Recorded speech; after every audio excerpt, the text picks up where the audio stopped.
యేసుక్రీస్తు ప్రభువారు చేసిన అద్భుతములు. నీళ్లను ద్రాక్షారసముగా మార్చుట.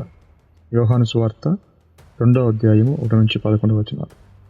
గలిలయలో ఒక అధికారి కుమారుని బాగు చేశాను. యోహాను సువార్త 4:46-54. బెతెస్దా కోనేటి వద్ద ఒక రోగిని బాగు చేశాను. యోహాను 5వ అధ్యాయం 1-9 వచనాలు. అద్భుతముగా చేపలు పడుట. లోక 5వ అధ్యాయము 1-11 వచనాలు. దయ్యము పట్టిన వ్యక్తిని కపెర్నహూములో విడిపించుట. మార్కు సువార్త 1వ అధ్యాయం 23-26.